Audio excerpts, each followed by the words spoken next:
Okay. So good morning or good afternoon, everyone. Thanks so much for joining us for this fifth DSA Land, Politics and Sustainability Study Group webinar. I am really pleased to invite you to welcome Dr. Helena Perez Niño from the Institute of Social Studies, The Hague, who will be our speaker today. And I start by apologizing for my coarse voice. I'm really sick. And that's why Professor Tunde Zak-William will be chairing the seminar today. So this is the fifth seminar. We've had Professor Ruth Hall in September, then Professor Lauren Lando, and those two seminars we were co-convened with the Center of African Studies, Edinburgh. Then in December, we had a webinar with Professor Kojo Amano on redistribution, ownership, investment, and land administrative reform in Africa. Earlier this month, we've had a webinar with Dr. Johannes Barnier from the University of the Free State, titled "This is God's Land, Land Seizures as a Mechanism of Land Access for Peri-Urban Farming Among Malawian Migrants in Zimbabwe." So today we are having our fifth webinar with Helena, who is also with the Journal of Agrarian Change. So Helena's presentation will be, Dr. Perez Niño's presentation will be on contract farming in Southern Africa and the global gig economy, land, labor, and the workings of merchant capital. So let me just check again if we have Prof. With us, Prof. Tunde Zak-Williams.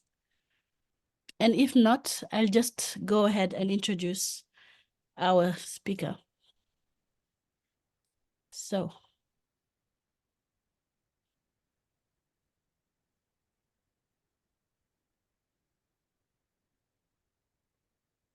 I am afraid he's not here.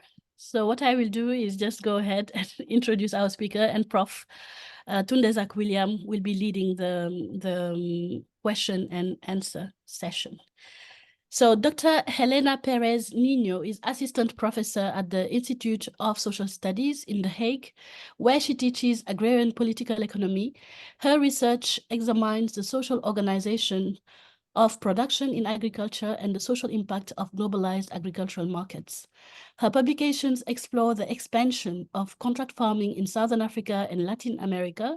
She was a research fellow at the Institute of Poverty, Land and Agrarian Studies, PLAS, at the University of Western Cape in South Africa, as well as a visiting researcher at the Institute of Social and Economic Studies, ESA, in Mozambique. She currently serves on the editorial board of the Journal of Agrarian Change and is a co-founder of the Contract Farming Initiative Research Network, and the link of which I will be sharing in the chat box soon. Helena, we are delighted to have you with us. Thank you so much for agreeing to deliver this webinar. And our chair of today is Professor Tunde Zak-Williams, who is an emeritus professor of sociology at the University of Central Lancashire. He was a president of the UK African Studies Association from 26 to 28. He is the author of Tributors, Supporters, and Merchant Capital, Mining and Underdevelopment in Sierra Leone, published in 1995. And he also published several other books with Pluto Press, and he's a long-standing member of the Review of African Political Economy and a member of the Africa panel of the British Academy. So today's presentation will be on contract farming in Southern Africa and the global gig economy, land, labor, and the workings of merchant capital. So Helena, over to you. You have 45 minutes and we will have a session of question and responses after. If you have any reactions, you can type them on the chat box and we'll be collecting them at the end of Helena's presentation. Thank you so much. Thank you so much to Rama, to Professor Tunde, and to everybody else taking part and contributing to this DSA study group.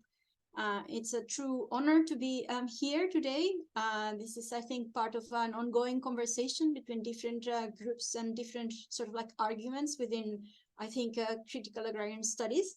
And this is how I couched a little bit my presentation. I think, as I said, it is sort of like an ongoing conversation that links more recently to the Critical Agrarian Studies Conference in Beijing, where some of these issues were discussed. And I would also like to say that I am developing this very inchoate set of ideas as part of other initiatives, namely, as Rama said before, this contract farming initiative that where I work with other colleagues trying to make sense of the expansion of contract farming in the Global South and its possible implications for analysis, and as well as a group with which I am working on the colonial roots of commodity export dependence. And we have a panel in the coming DSA conference in June at SOAS in London. So it's sort of like all part of that puzzle. And I would also like to introduce my very informal presentation today by saying that my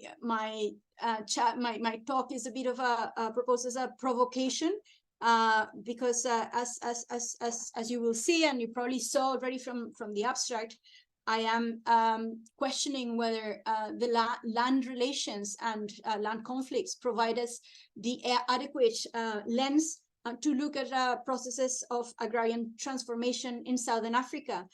And so it would be sort of like logical to ask, why would I bring such an interrogation precisely to a group that looks at land as the main lens of analysis? And my response would be that it is precisely this type of audience that I would like to engage with my provocation, in the interest of like sheer sort of like debating of arguments and ideas, hoping that we will come up with better ways to account for the transformations that we are observing, and therefore also better ways to influence and to mobilize in the sort of like resistance to the various forms of exploitation that we see, specifically in this case in Southern Africa. So just to recap and sort of like reiterate what my provocation is about, I am claiming that very central to critical agrarian studies, there's been, and very specifically in Southern Africa, a focus on land conflicts and access to land and land grabbing or land deals as the main rubric or the main avenue of analysis of the transformation of agrarian relations in the region. And I think this is problematic for a range of reasons, and specifically for the region, I will argue, or have argued elsewhere, that this is problematic if my case stands. Firstly, because it renders invisible, or it fails to pay enough attention to dynamics that, to my mind, are more central and more determinant of the socioeconomic outcomes of the population working in agriculture in Southern Africa. And namely, I'm referring here to dynamics of production and exchange. Because secondly, it tends to misplace or misunderstand what are the drivers of the transformations that we're seeing. And in doing so, it would, if I argue my case correctly, and if I manage to convince you that rethinking of the analytical lens is necessary, continuing to center on or analysis around access to land and land ownership could be doing a disservice to the very important need that I think we all would agree of this function of research and academic debate to inform political activism and social movements in the region with good accounts of socioeconomic processes. And so I would argue that if we don't understand reality and socioeconomic change correctly, we would either fail in our duty to help transform the world, and I think that we could also be in a way helping transform it in ways that are not necessarily the most progressive. So this is why I think this is somewhat important. And I would like to just add very simply how I came in a way to this argument or to this provocation. And it has a lot to do with my own trajectory as a Latin American and the centrality of land studies in Latin American agrarian studies.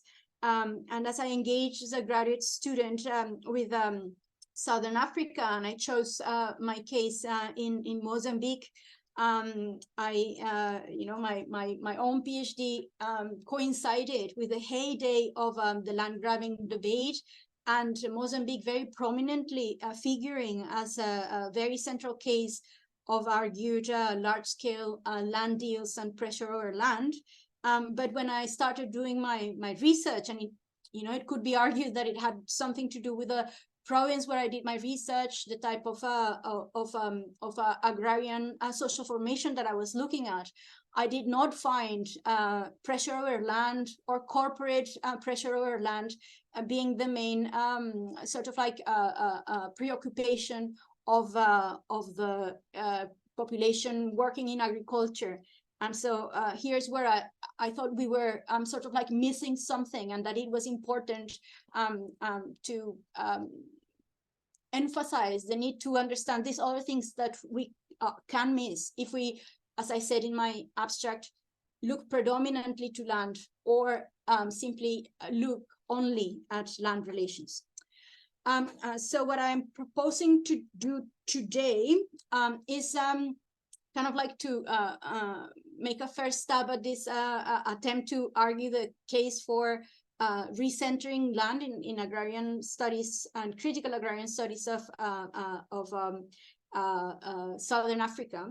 And here I must say, and this is an important caveat of this presentation, that this sort of like a set of blind spots that I am arguing are sort of like prevalent in critical agrarian studies for Southern Africa, don't really apply either to mainstream development studies or to agricultural economics and other similar fields that have been studying production and exchange more regularly. So this is really more a problem that I find in critical studies.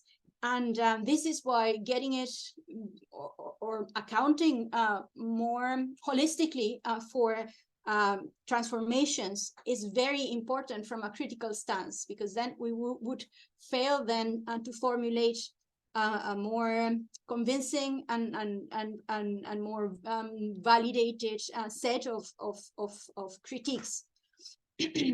So what I'll attempt to do today is just provide very incipient evidence to my claim that we would need to take some distance from centering land in agrarian studies by way of looking at the prominence of certain type of relations in the spheres of production and exchange. And this will apply to 5 countries in the Southern Africa region. And I'll say in a minute why I'm specifically looking at these 5 countries. Also, the type of evidence that I'm hoping to discuss with you is, and this is another caveat of what I am proposing today, is looking very, very specifically at the traded economy or exports of commodities from these 5 countries. And the reason I'm doing this is because this is a good place to start. Obviously, there's quite a lot of production and quite a lot of trade that is internal to these countries. But as we know, there's not such systematic way of recording this in ways that are of easy consumption for people trying to sort of like take a bird's eye view of how the structures of production are evolving and how patterns of trade are changing over time. But I want to say that there's increasingly more data available about cereal and grain production within Southern African countries. Grains and cereals that are not exported, but that really stay in domestic markets. And my sense from my very, very incipient engagement with that more specialized literature, country by country, is that some of the claims that I'll be making about production for exports today apply as well to the production of maize and other cereals in sectors that are not traded or that are not articulated to export agriculture. The countries that I am choosing and that I will discuss very, very briefly are Eswatini, Malawi, Mozambique, Zambia, and Zimbabwe. And the countries that are sort of like not really, for which my argument really doesn't apply, would be South Africa, where I think the main sort of like characteristic is having been a settler colony, and landlessness and land evictions actually evidently playing a very, very important role, not only historically, but in the structuring of the economy, with continued sort of like implications for the contemporary period. So I think it's fair to say that land is indeed central to political and political economy discussions in South Africa. And my argument today also doesn't apply to Namibia, Botswana, Angola, or Lesotho, where either we are talking about countries with a relatively small population, or population that is not necessarily employed predominantly in agriculture, or in the case of Angola, countries where export of extractive, and in this case, oil and gas, really dwarfs many of the other dynamics that I would want to examine. And yeah, and so what I would like to is propose a very sort of like, as I said, incipient exercise of looking at the productive dynamics for these 5 countries that I've chosen, hoping to sort of like put forward why we need to pay more attention to dynamics of production and trade when we're thinking about agrarian transitions and agrarian change in the region. As I said, it's inevitable to come at this question from the perspective of broader understanding of development studies or comparative dynamics with other continents. And it's always been very clear to me that there's a very telling contrast in Southern Africa, because I think it's easy to demonstrate that Southern African countries, especially these 5 countries that I'm referring to, have probably a very comparatively lower prevalence of landlessness than other sort of like geographies of the global South. And here I'm thinking about Southeast Asia or South Asia or Latin America. And this, I think, the Southern Africa literature tends to at least ignore or hasn't problematized. We also find some other interesting sort of like inherent or characteristics of agrarian structures in the 5 countries that I'm proposing, with obviously a huge variation, different historical trajectories that I should be more careful with. But in the interest of introducing this sort of like a provocation, I ask of your tolerance in engaging with me in the terms that I propose today. So among these specificities that I think are very fertile ground for analysis is, for instance, the relative low commodification of land. Many of these countries, and especially the rural settings in these countries, and here very specially for me, in the back of my head is always the Mozambican provinces. There is no real formal market for land. There is a very active vernacular land for the purchase and rent of land, but it is the case in most of Mozambique that kinship and marriage mechanisms are still very active in as the main channels for the intragenerational transfer of land, that there is a very dense network of customary authorities and customary institutions mediating access to land. That in the case of Mozambique, the state legally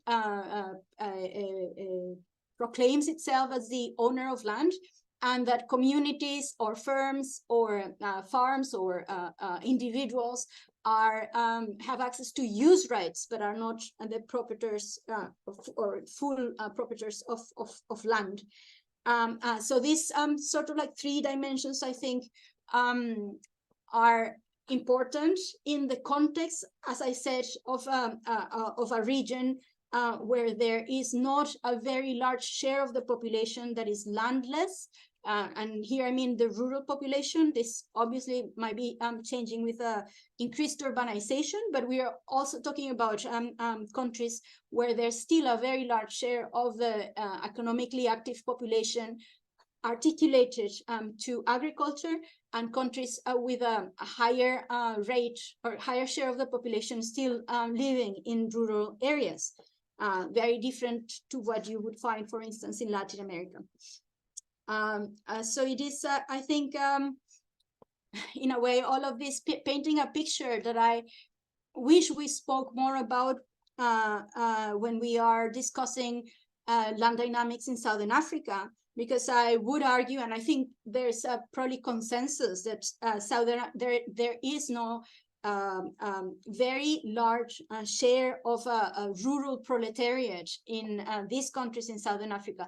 Again, this probably doesn't apply to Botswana, to South Africa, but definitely Zambia, Malawi, and in fact, and for those of you with more experience with Southern Africa debates, there is a very large literature discussing how is it that we should conceptualize the rural inhabitants engaged in agriculture very differently in the region. And you probably are aware of those debates where we should call these groups semi-proletarians or peasants or petty commodity producers, whether there is a single class or several classes, how do they sort of like,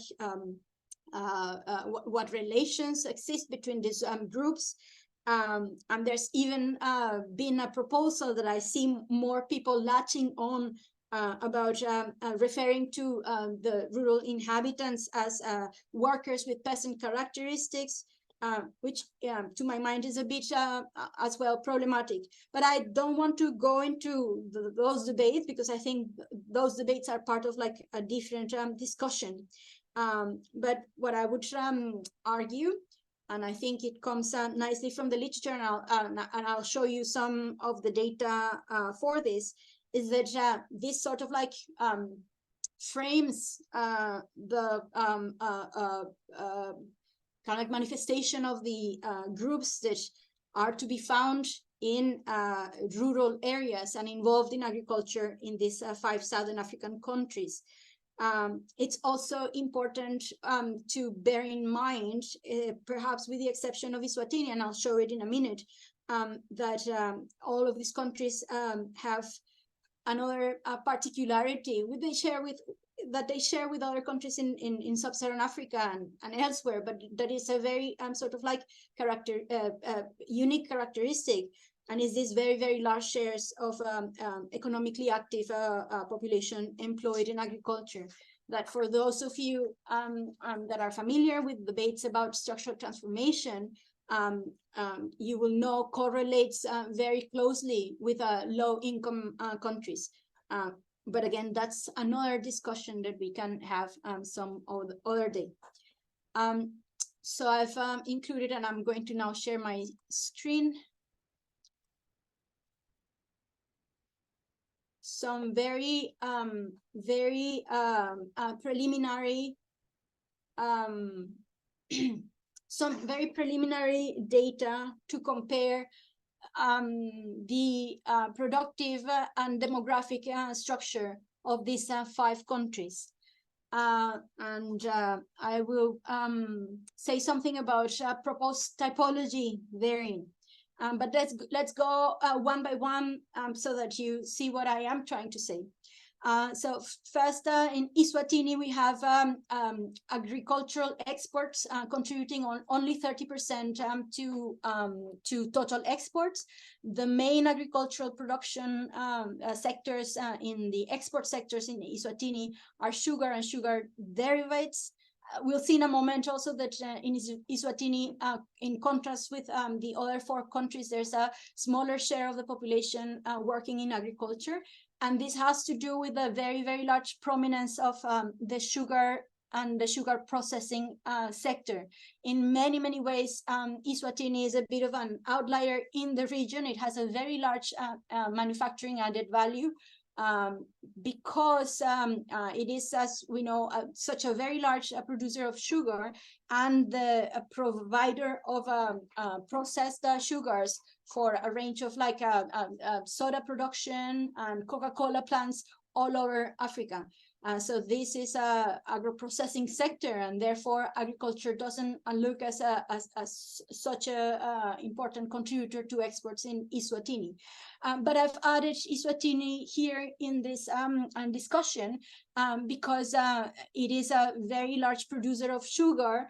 And although in Eswatini, sugar does adopt the sort of like model form of plantation production associated to very large states, there is a very, very large contract farming and outgrower scheme that probably is among the large employers in the economy, and therefore it fits a little bit the type of typology and argument that I am proposing today. Then we have Malawi, where agricultural exports contribute 80% to total exports. And we know by far that this is broadly a tobacco exporting economy with important exports as well of sugar, soybean, and tea. Then we have Mozambique, where agricultural exports only contribute 60% to total exports. And the main agricultural goods produced and exported are tobacco, pigeon pea, sugar, and soybean. We have Zambia, where agricultural exports contribute 13% to total exports. And the main agricultural commodities exported are tobacco, sugar, soybean, and maize. And Zimbabwe, very similarly, with an 18% contribution of agricultural exports to total exports, and the main commodities exported in agriculture being tobacco, sugar, and cotton. And if you look at this set of very similar commodities with some country specializations, you will notice that we are, with the exception of sugar, not really, and especially in the way these commodities are produced in these countries, not really looking at plantation type of crops. In fact, I think that's also an interesting provocation to the ever more popular literature on the plantation scene, and as plantations as remnants of colonial orders. A very summary look at many of these commodities and how they are produced in these 5 countries, with, again, a little bit the exception of Eswatini, will tell a story of predominantly upwards of 90% of the production in the hands of smallholder farmers, either associated, and I'll say a little bit more about this later on, to contract farming schemes, or informally articulated to markets through brokers and informal traders and agro-processors. And this is interestingly the case for these different commodities. Again, with the special kind of like exception of sugar that does have these very large states, but increasingly, and there's also a literature, some of you will be aware of it, of the expansion of the production under contract and in the hands of outgrowers in sugar. As I said, I propose a very kind of like initial typology when looking at these 5 countries, I think it is probably easy to defend the fact that there's a commonality that groups Mozambique, Zambia, and Zimbabwe, in that these are all 3 countries where a very, very large share of exports and contribution to GDP is really associated to their extractive sectors and the different minerals and fuels that they export.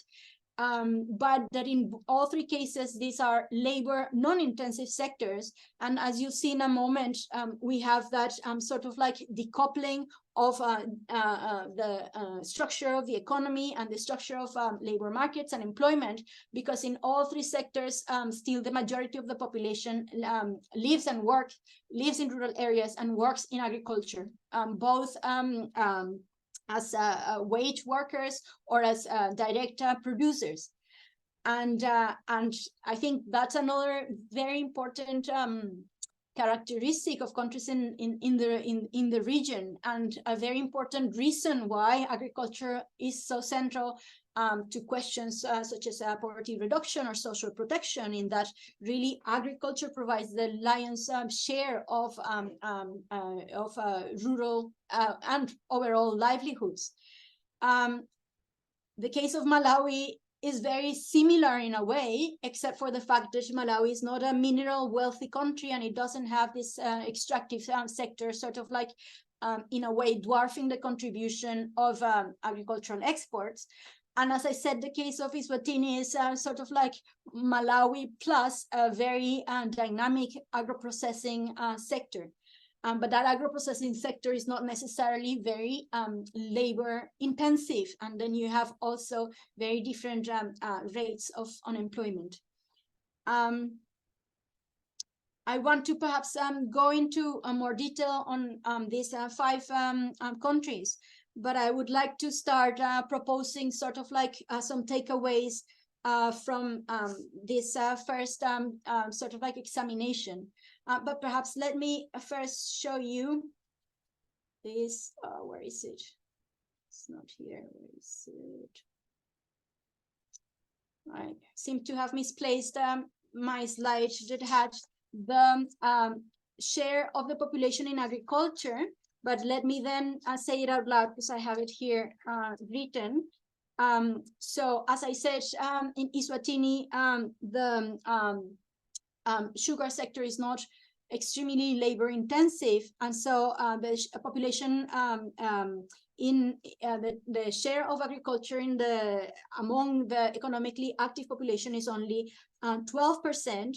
But in every other country of this set, the share of agricultural of the population in agriculture among economically active population is very, very high. So we have Zimbabwe is in 62%, Zambia is 69%, Mozambique 70%, and Malawi 62%. This, as I said, is quite comparable with other countries in especially Central and perhaps Eastern Africa.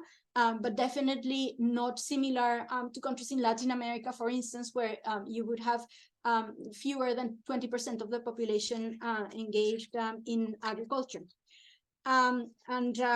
Some of the other things that I would like to start arguing, or that are takeaways of this sort of like very preliminary comparison, is that as you see, there is no large prominence of plantations in the main agricultural export sectors. They're also, I don't think, with some possible exceptions, not very prominent in the production of agricultural commodities for internal consumption. So yes, there are obviously plantations in Southern Africa, but they are not really neither the most dynamic nor the main contributors to exports, with the very, very important exception of sugar and perhaps tea. It could be argued, although tea really is more of a Malawian specific sector. Similarly, and I'm arguing this a little bit also for provocation, and hoping that we will have a bit of a debate afterwards.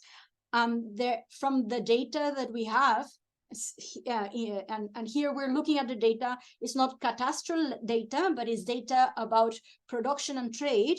I don't think there is evidence that agribusiness or productive capital is rushing in or intent in asset acquisition in the region.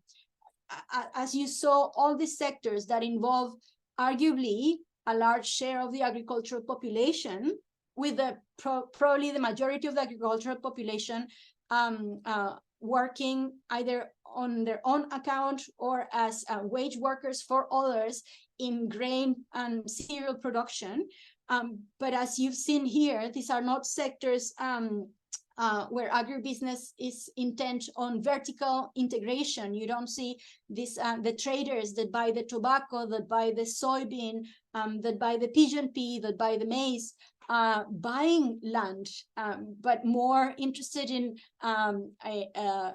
making profitable their purchase of these commodities. And I would also argue that I don't think there is evidence.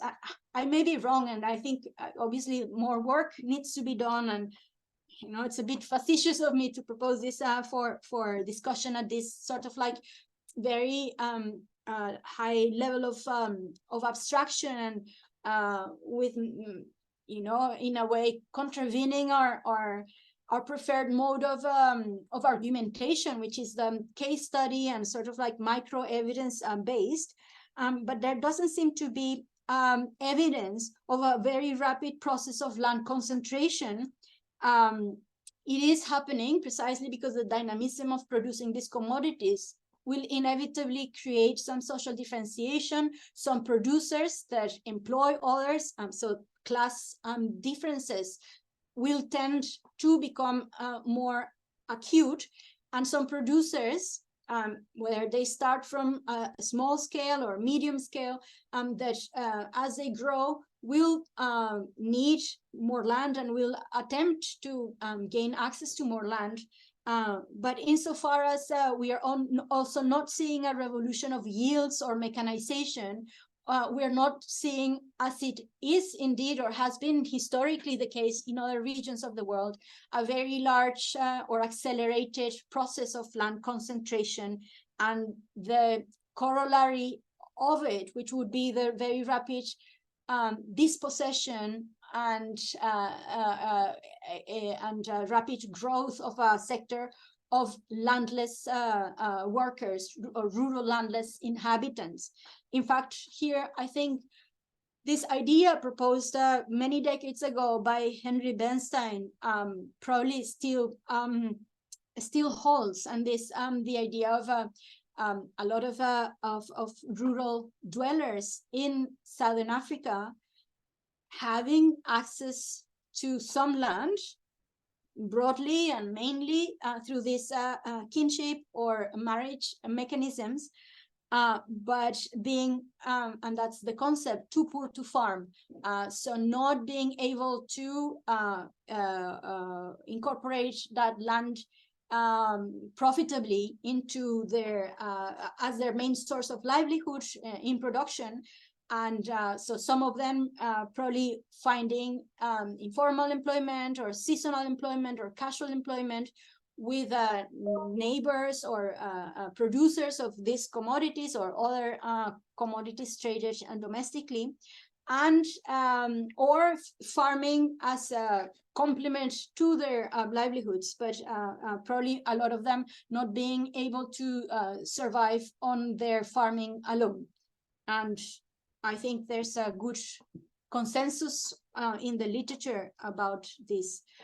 So I think that's sort of like what jumps to mind from looking at these 5 countries and looking at what we can glean about the land dynamics from these stories of production and trade. And I propose that we look a little bit in more detail to this, the structure of exports for these economies, because it gives us a bit of a more granular information, and because it probably provides more convincing evidence of what I am proposing. So here we have the exports of Eswatini, and we see how important raw sugar is as a sector of exports, but also these scented mixtures and industrial acids that are really the sugar processing component. We look at the economy as a whole of Malawi, and we see this is a very well-known story of like the tragedy of the dependence on tobacco exports for revenue generation and foreign exchange generation in Malawi. But the presence there as well, as I said, of sugar, soybeans, tea, dry legumes. Very interesting story about soybeans produced throughout the region. I wanted to include it. I didn't have time. The graph that shows the trajectory of soybean production in all 5 countries, which belies the very, very rapid growth of certain mitification of diets, the production of soybean being central both to the rise of poultry production, but also to globalized feed markets that are having interesting implications in Southern African countries. And it is really, I think, it could make for a very, very interesting topic of investigation and research, as you see probably in the next slide, in the case of Mozambique, which had been for decades and here in the export portfolio of Mozambique, I am referring only to agricultural and agricultural related sectors. Because if I left kind of like the minerals and the coal that are the main exports, we wouldn't see the agricultural exports in detail. But my point being that whereas tobacco had been the main agricultural export of Mozambique for many decades, now we have a very large sector of dry legumes exports. And this really links to all of these very recent connections and South-South trade. These dried legumes really are pigeon peas, also known as tor dal, one of the main forms of lentils and pulses consumed in India and part of the India-Mozambique bilateral trade. If we look at Zambia, we also see an agricultural sector that relies in sugar processing, tobacco, soybean, corn. And in Zimbabwe, we are looking at, again, an agricultural sector that still very much depends on tobacco, with some contribution from sugar, citrus, and cotton. Let me stop the share. And I would like to say that in all these sectors, the model form of organizing production is smallholder farmers producing directly, very different to the case of sugar that, as I said, should be treated a bit like an outlier. Smallholder farmers that engage with traders in different methods. And I'll say a little bit about this in a minute. So kind of like to recap what I'm trying to say with this evidence, this indirect way of looking at land dynamics from the perspective of production and exchange. I think that the data seems to suggest that land pressure is neither land pressure, land deals, or landlessness are the main dynamics or the main problematics in facing these agricultural producers in the region. That it is, these contract farming schemes, these informal and outgrower sectors, these sectors associated to agro-processing and spinning account for hundreds of thousands of livelihoods, and there's good micro evidence to show this. So we are really looking at the main livelihoods of a very large share of the rural population in all 5 countries, and therefore that better account of the conflicts and challenges facing the rural poor in all 5 countries probably should bring us to pay more attention to dynamics of production and trade. I think it's still the case. And obviously here, Zimbabwe with its trajectory or its past as a settler colony, and it's a very consequential fast-track land reform process, may have something else to say. But I think in these countries or in these sectors, we don't find a land-owning class that monopolizes land, as it is the case in many social formations, for instance, in Southeast Asia, as being the predominant class in agrarian settings. And therefore, and here's my argument, the main class opposition is not so much between direct producers and peasants and capital, as you would find it probably in other settings, but very, very importantly, between direct producers and merchant capital, traders, processors, and intermediaries. And these different class dynamics, I think, beckon a range of different types of questions and have two main sort of like implications, or two sides. On the one side, it opens a range of questions about what is the best way to understand and the main analytical categories that we can deploy to understand what happens within the realm of production in this, as I said, model smallholder farming units of production, very often associated to households. And here we find people like myself arguing that we have to look at these households often as representatives of what we would call groups of petty commodity producers, but that, insofar as they are articulated and to export markets, we are bound to see a growing number of workers being mobilized by these smallholder farmers or petty commodity producers. And so we want to ask, what is the class relationship between direct producers, with migrant workers, with seasonal workers, with casual workers?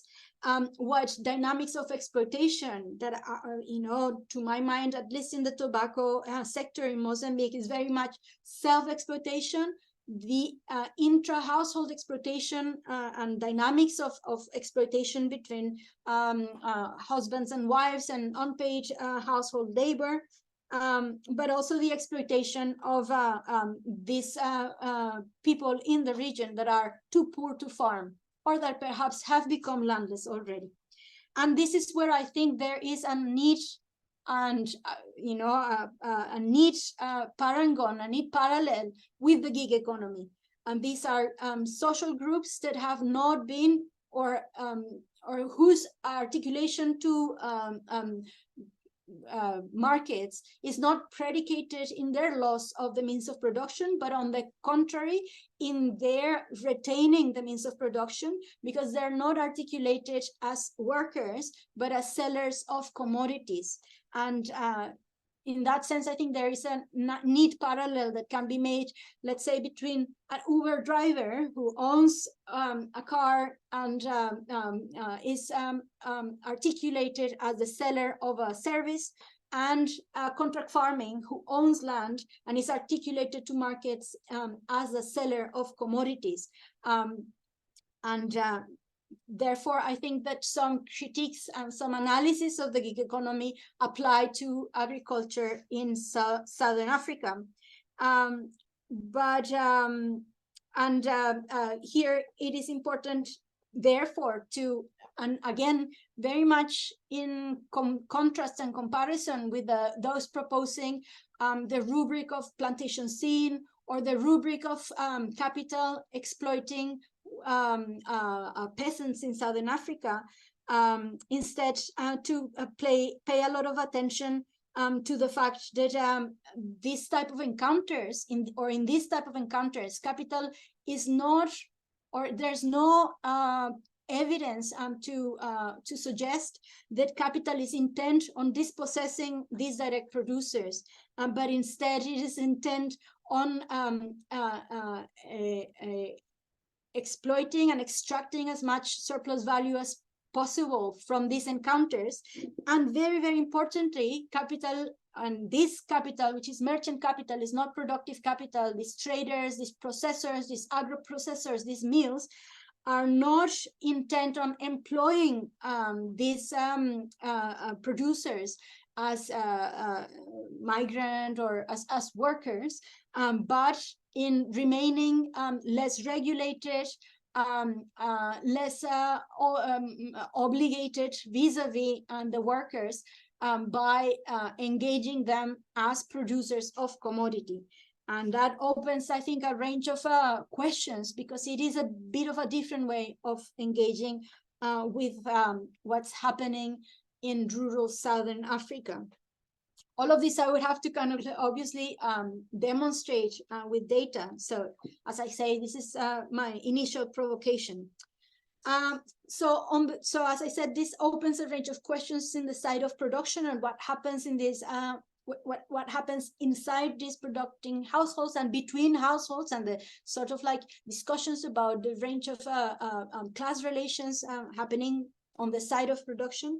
But it also sort of like makes us more sensitive and invites us to observe with more attention what happens in the sphere of exchange, and what's the relation of these smallholder farmers or producers or petty commodity producers with the traders, processors, originators, brokers, and intermediaries that are really those originating and sourcing all of these commodities for export markets, but that are also present in a vernacular, local, or regional markets for different agri-food commodities, maize, tomatoes, vegetables, so on and so forth. And there, I think, is quite a lot of evidence on that. My time is coming up, so I'll just probably jump into the conclusions. I hope I've given you enough material for an interesting debate afterwards. The kind of like concluding ideas would be that there's a range of ways and very well documented range of ways in which the incorporation of colonies during the colonial period to global markets was very much predicated through the suppression of market mechanisms, for instance, through the creation of concessions, chartered companies, and a range of trade restrictions. That in the post-independence period, a range of forms of state intervention attempted to break free these dynamics by having the state intervene more forcefully in agriculture, and with the creation of marketing boards, extension services, so on and so forth. But that many of these characteristics of the colonial period around concessions, monopsonies, and the very, very important role of traders remained very much in place. And one of the things that I would like to argue is that the deficit of investment in market infrastructure, in roads, granaries, auction floors, logistical hubs, means that a lot of the production nowadays associated with these rural regions in Southern Africa are not still participating in spot markets, but there's a sense of ways in which the regulation privileges the interests of the traders, with the justification that this is the only way in which direct producers can be effectively articulated to markets. And if this is the case, it creates an interesting paradox, because it's as if critical studies were asking we're in a way asking for market liberalization. And I would have a little bit more to say, because I don't think this is what we should be asking for, but it is very important to understand the way in which these commodities still today are traded, and the many ways in which markets are suppressed in the detriment of the interests of direct producers. And very, very finally, when I say that that land relations should be rethought as a main lens of analysis when thinking about agricultural transformation, I would like to add to this, and I probably already mentioned it in the presentation, that the prominence of production and trade associated to these commodities and other commodities that are produced internally will very likely have land consequences, and as I said, will by virtue of leading to social differentiation, will create social groups with the ability to buy land from other groups, from groups in distress, from groups that don't manage to sustain themselves from their own agriculture. So at the end of the day, you know, this is not a call for abandoning land as a lens of analysis, but for repositioning and the way in which we use land relations analytically. I think I'll end at that. I'm looking forward for questions and debate, and yeah, I'm happy to open the floor. Professor Tunde. I think you're muted. Prof, please unmute yourself. And congratulations, Helena, for a brilliant presentation. Yeah, thank you very much, Helena. I missed quite a bit of your presentation, but was able to pick a lot from the tail end of the presentation. Thank you very much. Yeah, because for me, the question that bothers me about our continent is how it challenges the original view about the transition to capitalism. And I think to some extent this is central to some of the points you were raising. Yeah. Now,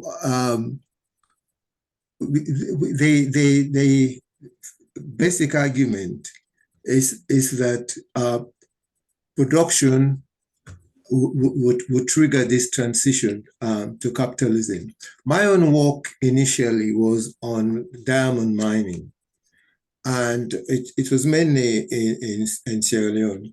When I looked at diamond mining in Sierra Leone, one conclusion I came to was that that commodity could not provide the transition to capitalist production, not just the way it was produced, but the way it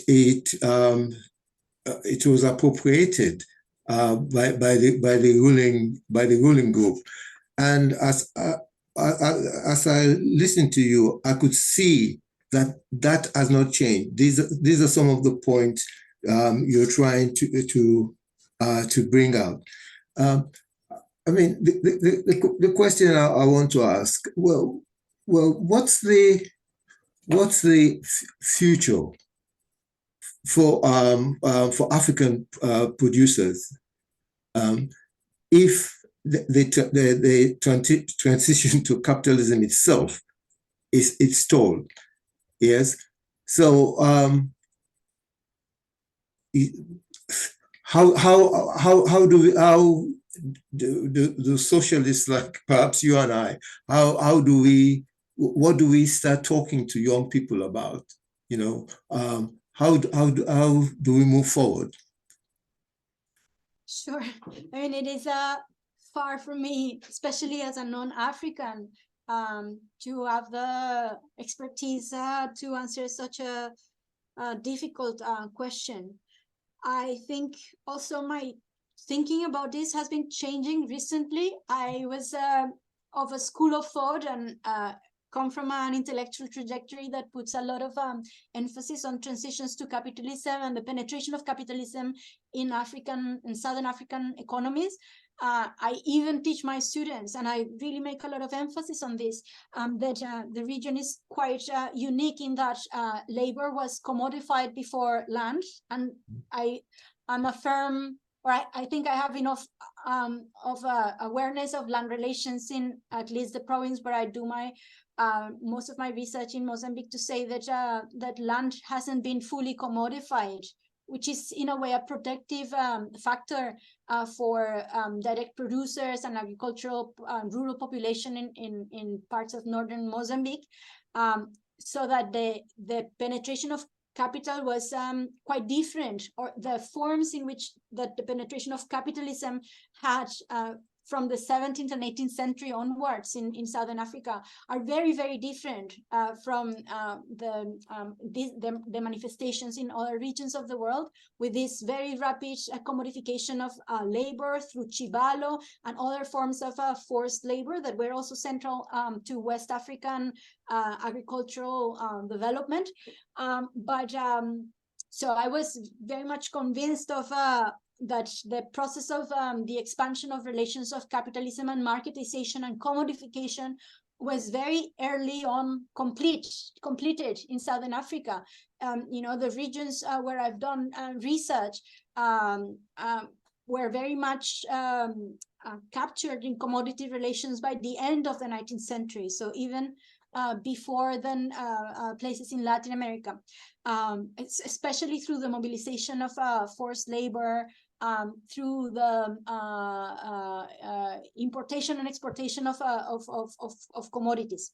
But in looking at the nitty-gritty detail of how, I think, whereas I still would argue that capitalism effectively penetrated Southern African rural social formations from very early on, what I don't think is evident yet is the prominence of market mechanisms. And you see that a lot of these commodities operate under market suppression mechanisms, and that those suppressive mechanisms, concessions, contract farming, monopsonies, production quotas, so on and so forth, are remnants of colonial dynamics and are in place to benefit the interest of traders and processors to the detriment, I would argue, of producers. And it is in that sense that I think that direct producers would benefit not from liberalized markets, but from experiencing, which I don't think they do, the upswing of demand and supply dynamics.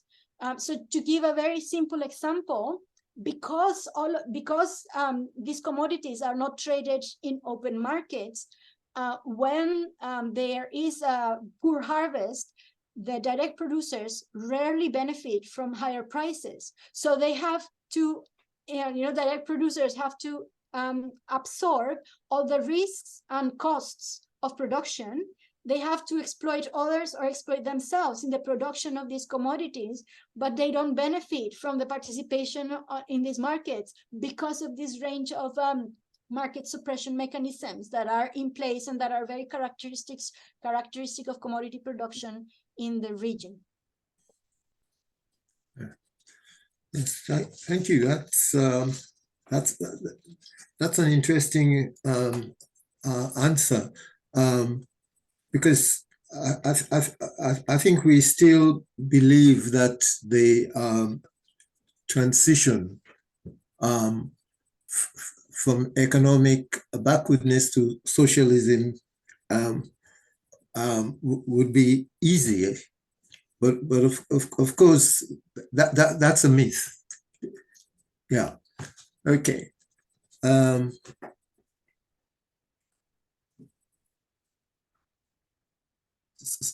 So anyone else wants to ask any question? Yes, we can take a round of 5 questions because we have 20 minutes left. Yeah. Can we? Please raise your hand if you want to ask a question or type it in the chat box. Thank you. I see Professor Barbara Harris-White. You have the floor. Thank you very much. I couldn't see a hand to put up, so I acted the video. This is a super presentation. I work on South Asia and not on Africa. So my response is inflected by where I spent a lot of time looking at similar kinds of questions. Firstly, I take the point that the repositioning or the recentering of land is not land in itself, but land in relation. And that's a really important point that you've made very positively. Second point is that the case that you're raising involves what Henry Bernstein has constantly said is a revisiting of the concept of exploitation, because in classical political economy, exploitation is on labor markets and it's through surplus value of the wage relation. But what you're describing is actually processes of exploitation which go through commodities, but also not just commodities. I think through shops, through various kinds of property which is not land, through marketplaces, different kinds of spaces and things. And there is a literature which problematizes exploitation on non-land markets. And that's something that you may be able to contribute very productively to. And if we think about that and push it a bit, one of the markets you don't mention at all, but which is very important in South Asia, is not just land, labor, merchant capital, it's credit, it's money. It's the relations of exchange that are mediated through loans. It's the reluctance of traders to dispossess people of land, even if they've defaulted on loans, where again, land in relation to money, to transactions costs on commodity markets, all that is very important.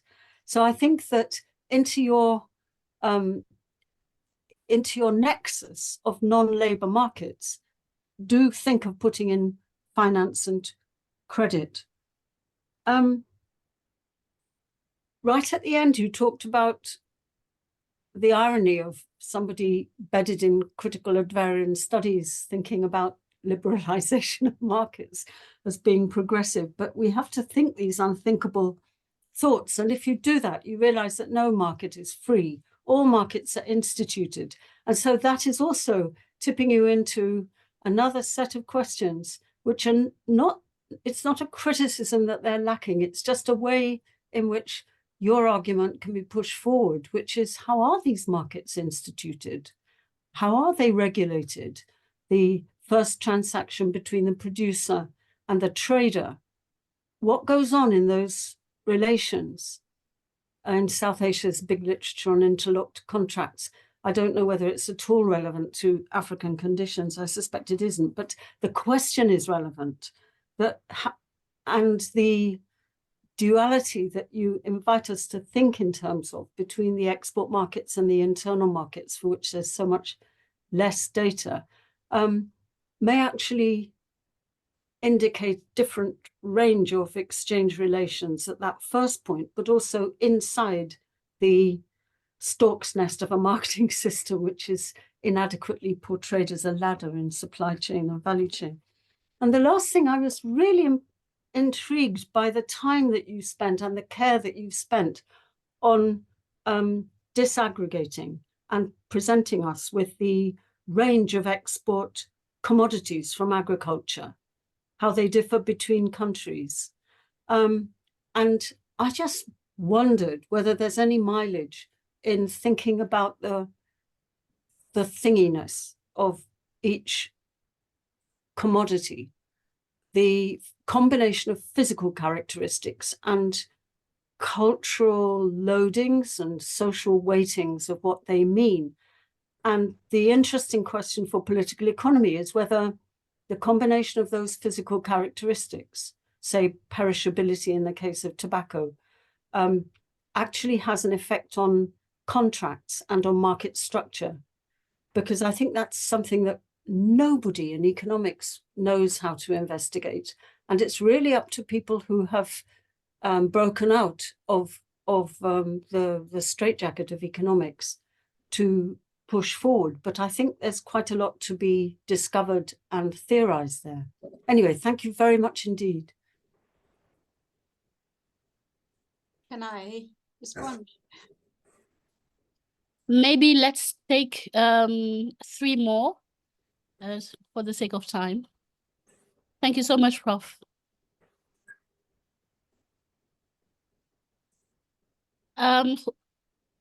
Is there anyone who wants to ask a question?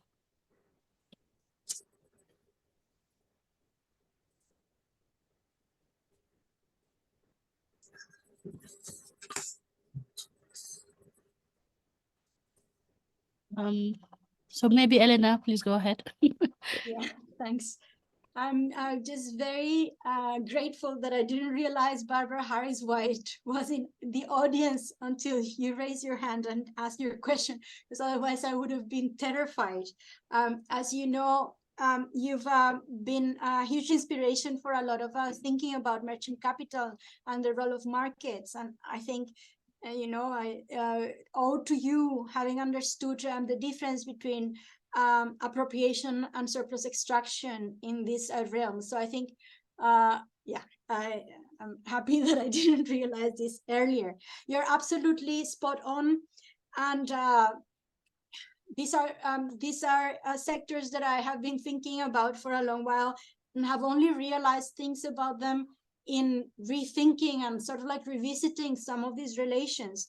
And what you have definitely in most of these commodities is interlocked markets for credit, especially, and the very, very importance of credit in dynamizing these experiences of production, but actually also as a mechanism of disciplining the producers in a context in which, you know, land or title or deed backed contracts would or are not appealing to the traders nor to the processors, and that I insist, and I think this is my main contention to the kind of like Southern Africa land grabbing literature, that these capitalists are not interested in obtaining land in Africa, nor is this a form of indirect control over land. If anything, it's a form of indirect control over labor. So definitely, and I think what's when your call for looking at the thinginess or the characteristics of these commodities, I think opens.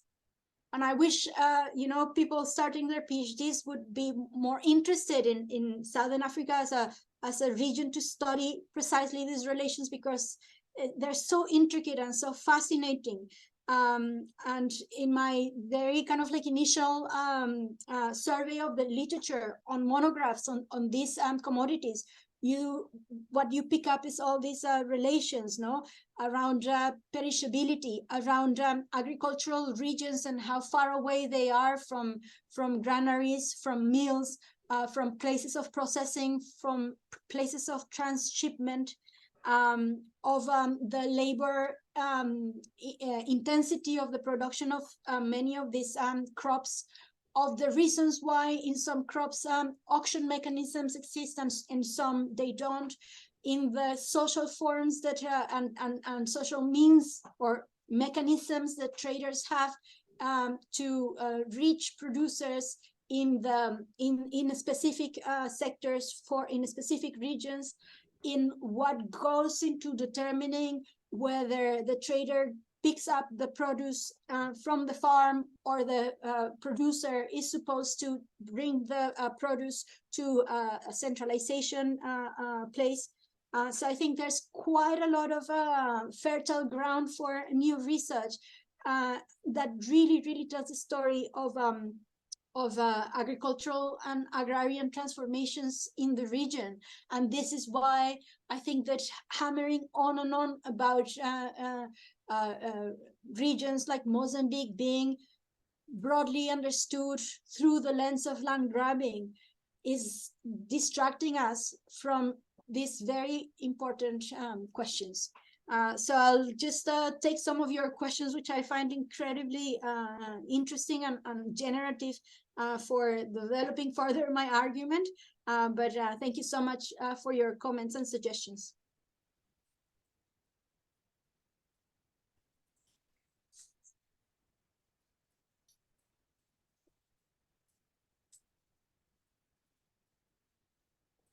Are there any other questions or reactions from the audience? We have 8 more minutes.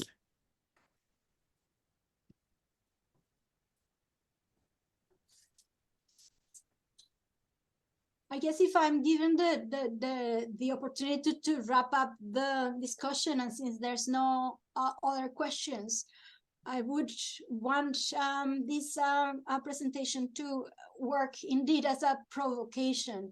And for those participating, some of which I know have done quite a lot of work around land relations and land deals, to perhaps question for their own case and their own sort of like a journey of analytical engagement with their case or cases.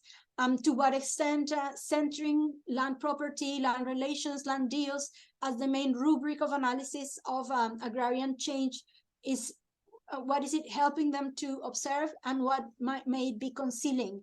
I think that for a lot of us coming from development studies or rural sociology, there may be at times some reticence to engage with markets and sort of like these stories of credit and interest rates. But I firmly believe that in some instances, these are the realms in which and the principal struggle about which, as Professor Tunde said, we need to have something to propose to rural social movements, and something to mobilize people around, and something that can turn into concrete ways of progressing and furthering progressive demands.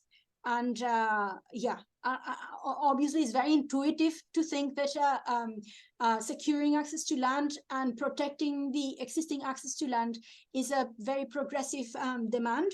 But Southern Africa should be sort of like a bell in the conscience of anybody who proposes this, insofar as we are looking at a region where landlessness is not very prevalent.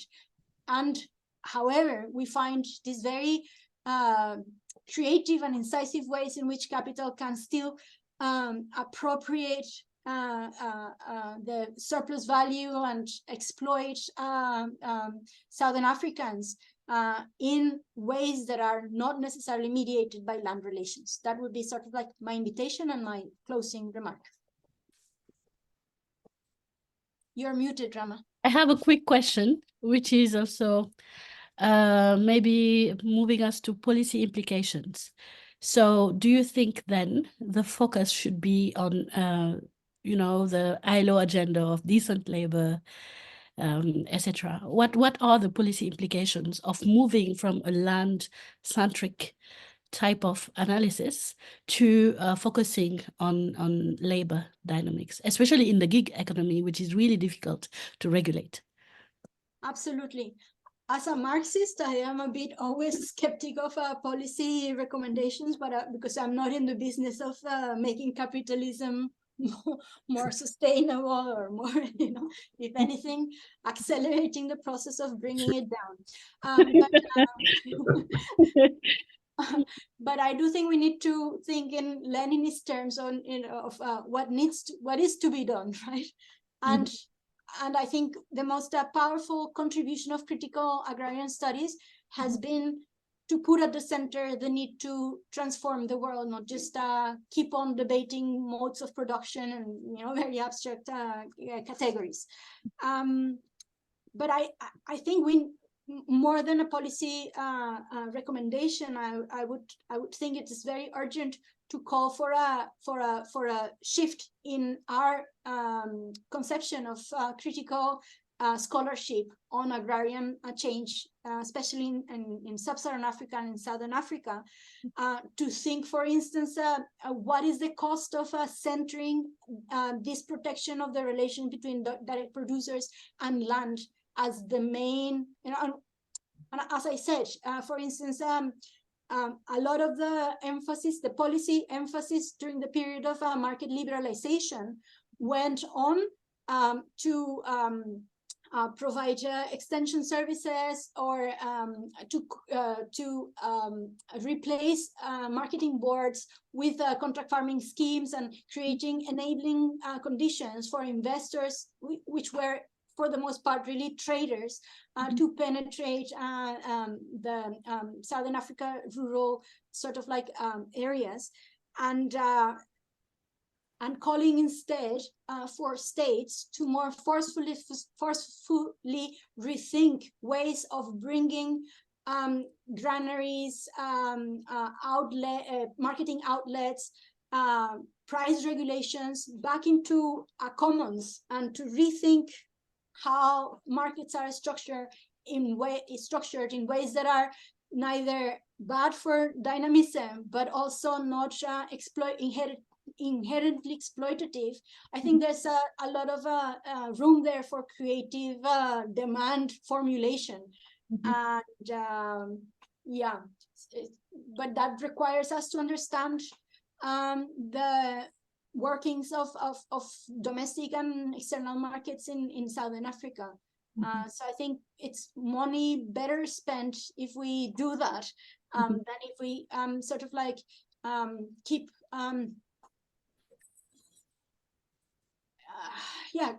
denouncing as usual a supposed encounter between land thirsty corporations and African peasants. Thank you so much, Helena. Prof, over to you. Well,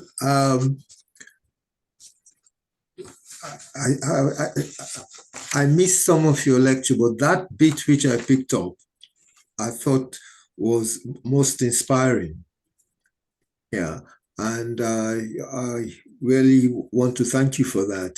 And because many of our young people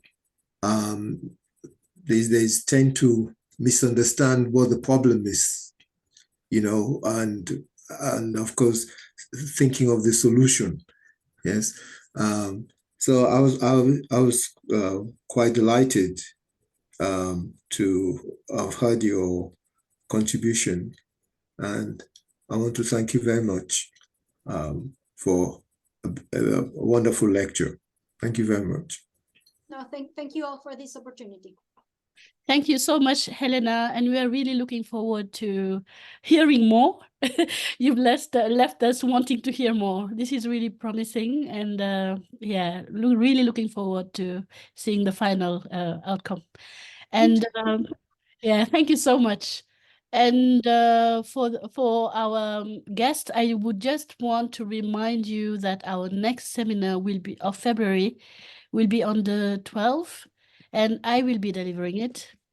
And you can register on the link that I just shared in the chat. So thank you so much, Helena. This webinar is recorded, and we will make sure to share it in the coming days. And before that, we'll reach out to you to see if you're happy with all its content. So thank you so much, Professor Tunde Williams, for making time. You're welcome. Our chair. Technology was not on our side, but thank you so much for joining us. It's been a pleasure and an honor. Helena, thanks for your time and for your insights. Thank you. And thanks so very much to all our participants. I know some of you are coming from very far, joining us from very far. So thank you so much. And see you on the 12th. Bye.